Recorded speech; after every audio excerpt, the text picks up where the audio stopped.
A quick video on how to set up debugging for Vue.js using VS Code and Chrome. We're going to go through a few steps here. I start off by simply making sure or asking you to make sure that you have VS Code and that once you have it, you have installed the debugger for Chrome. After that, we're going to use the CLI 3 to create an application. To that application, we'll add a configuration file, as you can see there in step 3, that says vue config.js.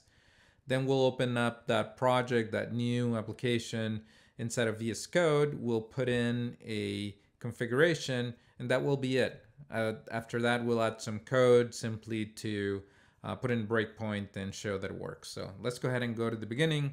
I already have VS Code. I have installed the plugin, and once we get to the editor, I'll show that. And now I'm going to go ahead and create an application, and I'm going to call it debug spy. So I'm simply going to enter vue debug spy, and I forgot the word create.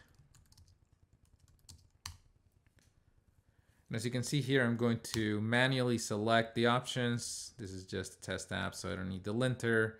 And I do want the router. Do I want history? I'm going to say no. Do I want dedicated config files? This is a sample application again, so I'll just put everything into package.json. And do I want to save this configuration? No. So this is pulling down all of the npm packages, and that can take a while.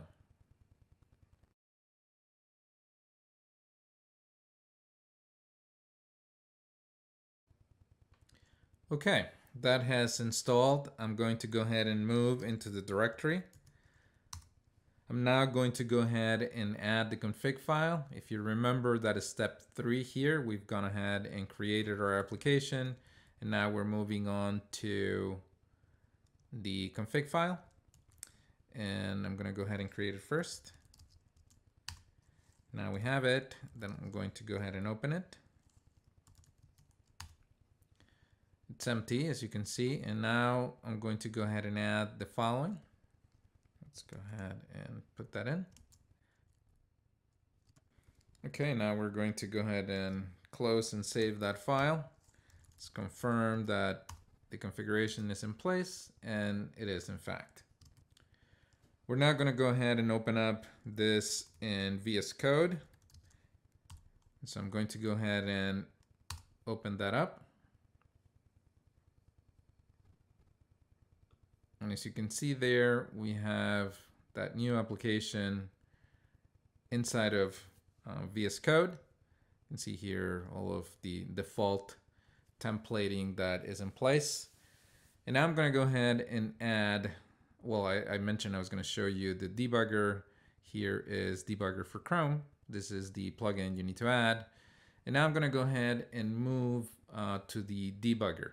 And here I'm going to go ahead and add, well, let me make sure I am in the right place. Here we go. And I'm going to go ahead and add a launch configuration. I'm going to choose the Chrome environment. And as you can see here, I have the default configuration. And I'm going to go ahead and enter the one for Vue.js. I'm going to go ahead and grab this, and now I'm going to replace, make sure I have the right things here. Then I'm gonna go ahead and save. And if you look for this file, you won't see it, and that's because it gets put into a .name folder, and inside of that you'll just see launch.json.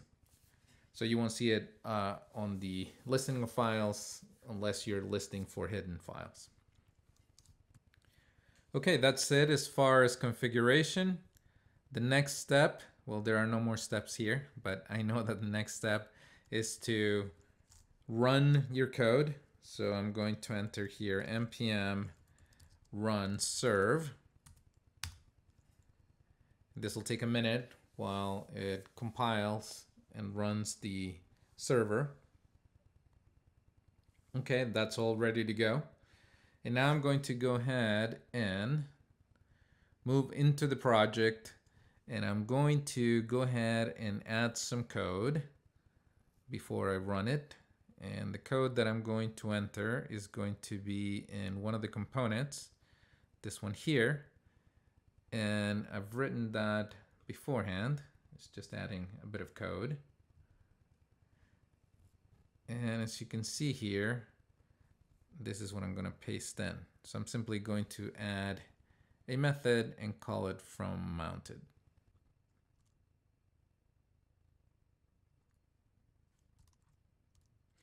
Okay, so we've gone ahead and done that. I'm going to go ahead and save. And now I'm going to go to the debugger. And if all goes well, actually, let me go ahead and put a breakpoint here.